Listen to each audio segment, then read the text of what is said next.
হঠাৎই অযোধ্যায় প্রভু শ্রীরামের পাদুকা নিয়ে হাজির হলেন ভরত। তারপর কি হয়েছিল বন্ধুরা? ভগবান শ্রীরাম যখন বনবাসে চলে যান তখন ভরত সিংহাসনে পাদুকা রেখে রাজত্ব করেছিলেন, এবং যখন ভগবান শ্রীরাম তার 14 বছরের বনবাস শেষ করে আবার অযোধ্যায় ফিরে আসেন তখন তিনি সেই চরণ পাদুকা পরিধান করে 1000 বছর অযোধ্যায় শাসন করেন। এবং এখন যখন শ্রীরাম কলিযুগে আবারও অযোধ্যায় এসেছেন, রামরাজ্য ফিরিয়ে আনতে চলেছেন, তখন তার ভাই ভরত কিভাবে পিছিয়ে থাকবেন? বন্ধুরা, কিভাবে অযোধ্যায় দৈব চরণ পাদুকা আবির্ভূত হলেন? এই সত্যটা জানার পর আপনার পায়ের নিচ থেকে মাটি সরে যাবে। বন্ধুরা, ভিডিওটি শুরু করার আগে আপনি যদি সত্যিকারের রামভক্ত হন তবে ভিডিওটি একটি লাইক দিন এবং কমেন্ট বক্সে লিখুন জয় শ্রীরাম।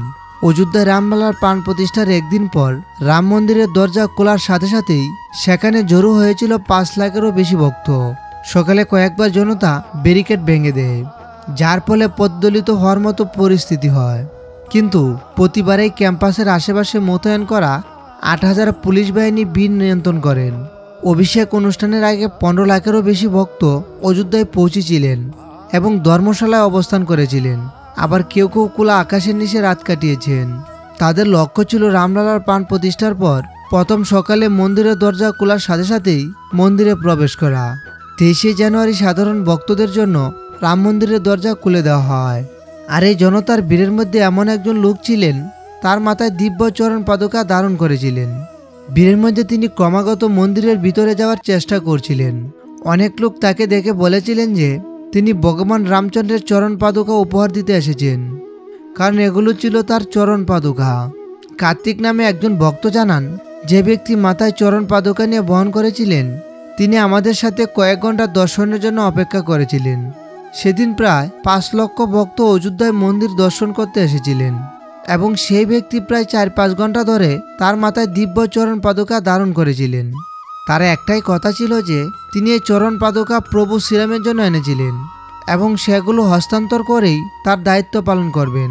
প্রায় 4-5 ঘন্টা অপেক্ষার পর যখন আমরা রামলালাকে দেখার সৌভাগ্য পেলাম তখন তিনিও আমার সঙ্গে ছিলেন। তিনি প্রভু শ্রীরামের গর্ভগৃহের সামনে চরণ পাদুকা স্থাপন করেন। আমি তাকে নাম জিজ্ঞাসা করার চেষ্টা করলাম।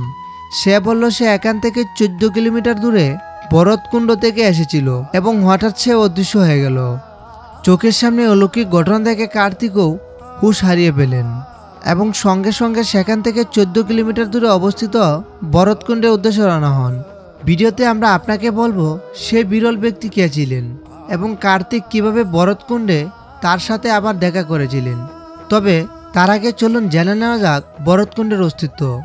একদিকে পবিত্র নগরী অযোধ্যায় তৈরি হচ্ছে বিশাল মন্দির, অন্যদিকে রাজা রামের ছোট ভাই ভরতের পবিত্র স্থান নন্দীগ্রামের ভরতকুণ্ড নিয়ে চলছে তুমুল আলোচনা।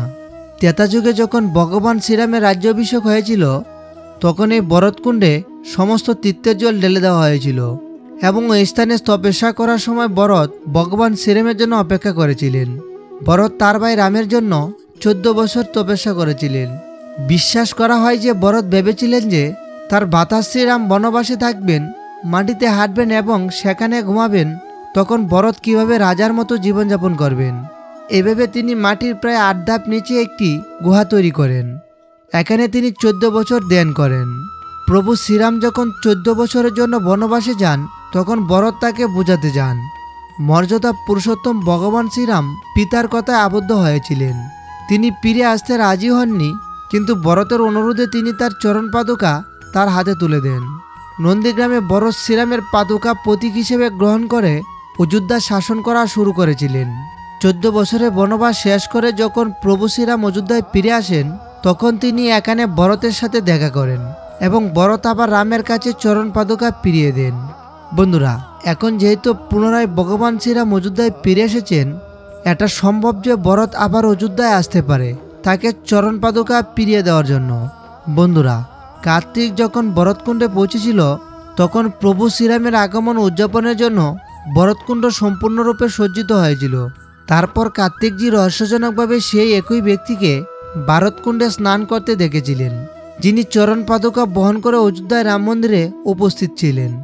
এরপরে কার্তিকজি তাকে জিজ্ঞাসা করেছিলেন যে তিনি অযোধ্যায় কোথায় রহস্যজনকভাবে নিখোঁজ হয়েছিলেন এবং এখানে কি করছেন। তখন ঐশ্বরিক ব্যক্তি বলেছিলেন যে আমাদের পূর্বপুরুষরা বহু বছর ধরে এই বরতকুণ্ডের আশেপাশে বসবাস করে আসছেন এবং ভগবান শ্রীরামের ভাই ভরতকে তাদের প্রিয় বলে মনে করেন। এদিকে স্বয়ং ভরত রাতে আমাদের স্বপ্নে দেখা দিয়ে বলেছিলেন ভরত গুহার ভিতরে একটি ঐশ্বরিক চরণ পাদুকা রয়েছে, আর এই পাদুকা অযোধ্যায় নবনির্মিত রাম মন্দিরের ভিতরে নিয়ে যেতে হবে, যেখানে প্রভু শ্রীরাম সিংহাসনে বসবেন। যখন আমাদের চোখ খুলল, স্বপ্ন অনুসারে আমাদের রাজার আদেশ মেনে আমরা সেই চরণ পাদুকাকে মাথায় রেখে অযোধ্যা রামের উদ্দেশ্যে রওনা হলাম।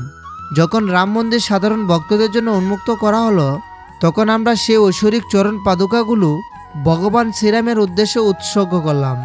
অযোধ্যায় প্রতিনিয়তই এমন অনেক ঐশ্বরিক অলৌকিক ঘটনা ঘটেছে। সাম্প্রতিক 22শে জানুয়ারি 2024 অযোধ্যায় রাম মন্দিরে ভগবান রামলালা অভিষেক হয়েছিল। পরের দিন লক্ষ লক্ষ মানুষ তাদের প্রিয় রামের দর্শন নিতে অযোধ্যায় পৌঁছেছিলেন। এ সময় একটি বানর গর্ভগৃহে প্রবেশ করে। শ্রীরাম জন্মভূমি তীর্থক্ষেত্র ট্রাস্ট টুইটারে এই বিষয়টি তথ্য শেয়ার করে বলেছেন যে সেখানে মোতায়েন করা নিরাপত্তা কর্মীরা বলেছে যে স্বয়ং হনুমানজি নিজে রামলালা দেখতে এসেছেন। 23শে জানুয়ারি বিকাল 5টা 5 মিনিটে এই ঘটনা ঘটে।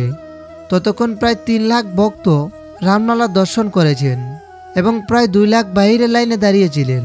প্রথম দিনে রাম মন্দিরে দর্শন করেছিলেন 5 লাখের বেশি ভক্ত। মন্দির কর্তৃপক্ষ পোস্টের অনুসারে একটি বানর দক্ষিণ ফটক দিয়ে গর্ভগৃহে প্রবেশ করে এবং উৎসব প্রতিমার কাছে পৌঁছে। বাইরে মোতায়েন করা নিরাপত্তা কর্মীরা তাকে দেখতে পান। উৎসবের মূর্তি মাটিতে ফেলে দিতে পারে বলে তারা বানরটির দিকে ছুটে গেলেন, কিন্তু পুলিশ সদস্যরা বানরের দিকে ছুটে যেতেই বানরটি শান্তভাবে উত্তর গেটের দিকে ছুটে যায়। গেট বন্ধ থাকায় তিনি পূর্ব দিকে অগ্রসর হন এবং দর্শনার্থীদের মধ্যে দিয়ে চলে যান এবং কাউকে কোনো অসুবিধা না করে পূর্ব গেট দিয়ে বেরিয়ে যান। তবে অযোধ্যায় এমন বানরের উপস্থিতি ঘটনা এটাই প্রথম নয়।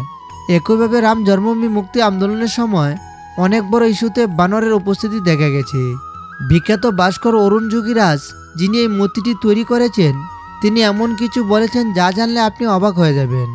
তিনি বলেছেন নবনির্মিত রাম মন্দিরে গর্ভগৃহে তিনি মূর্তি স্থাপন করেননি। গর্ভগৃহের বাহিরে পর্যন্ত প্রতিমার চিত্র ভিন্ন ছিল, কিন্তু গর্ভগৃহে প্রতিমা প্রবেশ করার সঙ্গে সঙ্গে ওর আভা বদলে যায়। আমিও এটা অনুভব করেছি। আমি গর্ভগৃহে আমার সাথে উপস্থিত লোকজনকে এ বিষয়ে বলেছি। ঐশ্বরিক বা অলৌকিক ঘটনা হোক বা অন্য কিছু, মূর্তিগুলো বদলে গেছে। একটি টিভি চ্যানেলে দেওয়া সাক্ষাৎকারে অরুণ যোগীরাজ বলেন, এটা আমাদের পূর্বপুরুষের 300 বছরের তপস্যার ফল। এই কাজের জন্য ঈশ্বর আমাকে পৃথিবীতে পাঠিয়েছেন। এই জন্মে আমি ভগবান শ্রীরামের মূর্তি তৈরি করেছি। এবং সেই যোগীরাজও একটি খুব মজার অলৌকিক ঘটনা বর্ণনা করেছেন। তিনি বলেন, আমরা যখন মূর্তি নির্মাণ করছিলাম তখন প্রতিদিন বিকাল 5টা থেকে 6টার মধ্যে একটি বানর আসতো।